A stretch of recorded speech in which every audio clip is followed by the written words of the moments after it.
Good morning out there, everybody. This is Morgan Denny, live from Portland, Oregon. This is PT on Ice Daily Show. Before we get started today, just wanted to give a reminder that the Ice Sampler is coming up. That's going to be held on April 6th and 7th in Vegas as usual.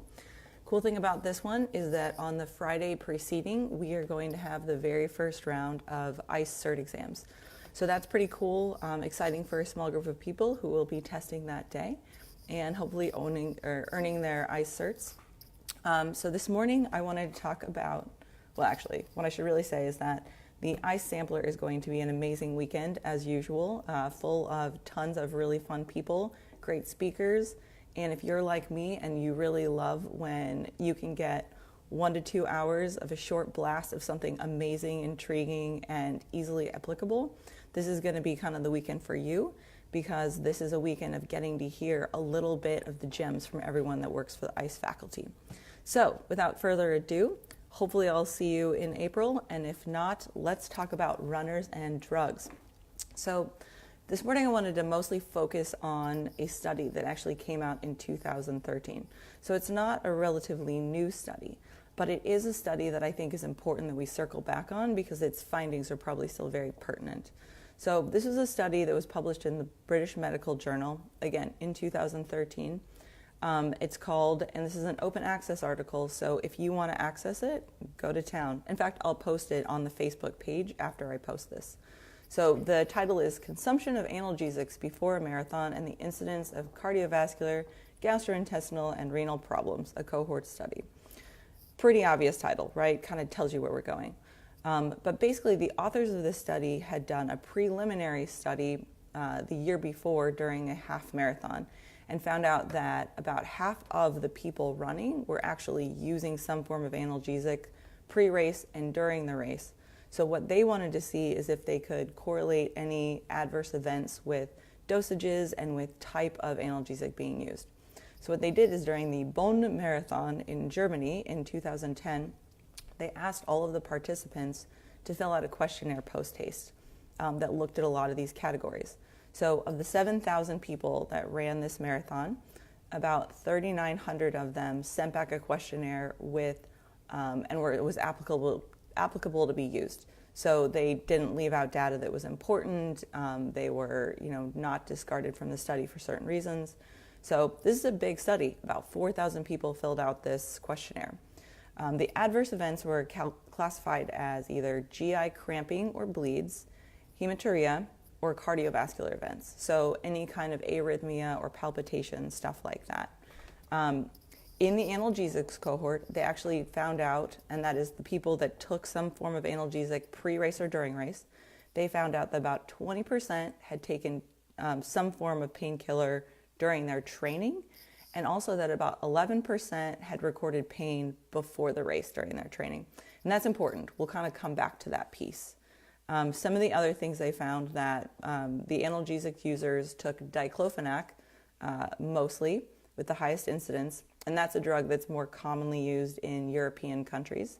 But second came in ibuprofen, aspirin. Some did acetaminophen, but they looked at the dosage, and most people actually took a higher than recommended dose, right? They also found that in the people who were taking some kind of analgesic, there was a 4 to 10 times higher incidence of adverse events.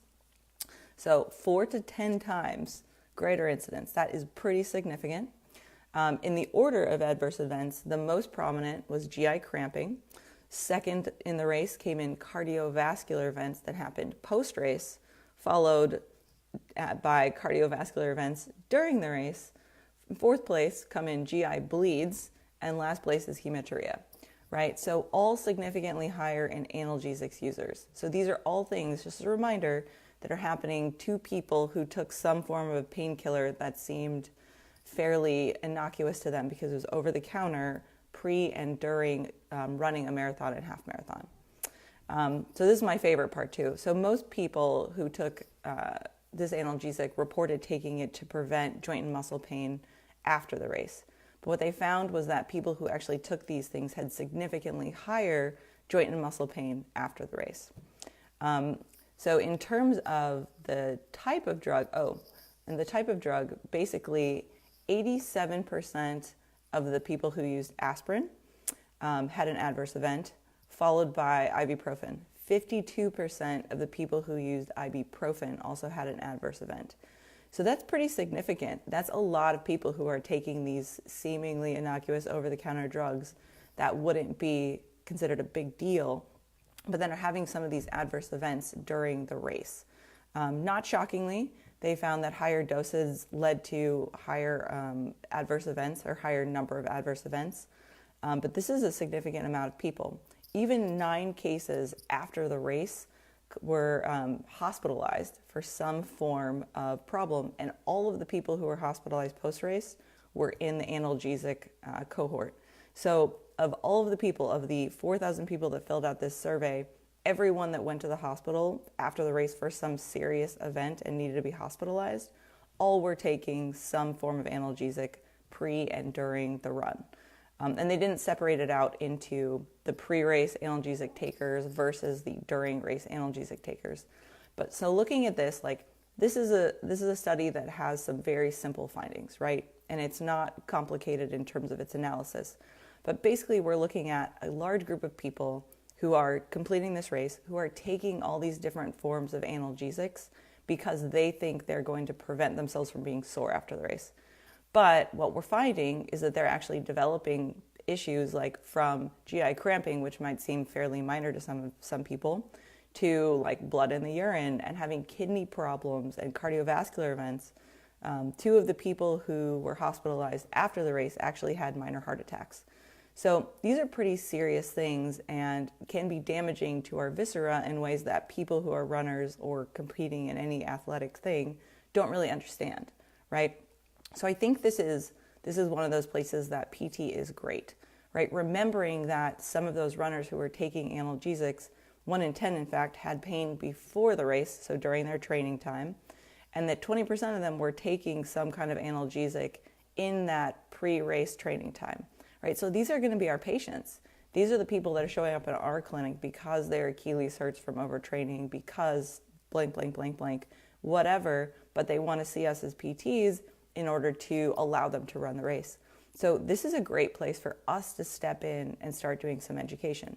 I also think it's not a far cry to extrapolate that if, endurance runners are using analgesics pre-race, that probably other types of athletes, especially endurance athletes, are doing this too, like long-term cyclists. Even people who are race walking, right, are probably using some kind of analgesic. But, to think about this in the grander scheme, these are probably also your couch to 5Kers. These are people who are doing CrossFit competitions or who are climbing or who are doing any kind of sport and having pain. And for us as PTs to be able to step up and ask about these things, I think is really important, because people aren't going to list these basic little, seemingly little, I should say, and innocuous over-the-counter meds. They're not going to list that on their intake form. They don't think it's a big deal that they take a couple ibuprofen before they go out on their 3-mile run. But we need to realize that we need to ask these people. We need to start this line of questioning, because we can really help people to not build up this habit so that down the road it becomes a problem. So I really think it's important for us to understand some of this data, to remember with our athletes to ask them if they are taking these things, and then to provide different kinds of coping strategies, right? Because as PTs, we're dealing with pain all the time. One of our key things is being able to use exercise, movement, strategies to get around that, right? So if we find out that people are having these pains or symptoms either during their training or after, we need to make sure that we educate them on ways to get around that, instead of necessarily like going straight to the analgesic or thinking that it's just something that's harmless that they can just take. So keep that in mind. Keep treating those athletes, and make sure with the running population we get this information out there so we can prevent some of those GI bleeds and kidney problems and all of that stuff down the road. So let's be part of that primary care change, and hopefully I will see all of you guys in Vegas for the sampler.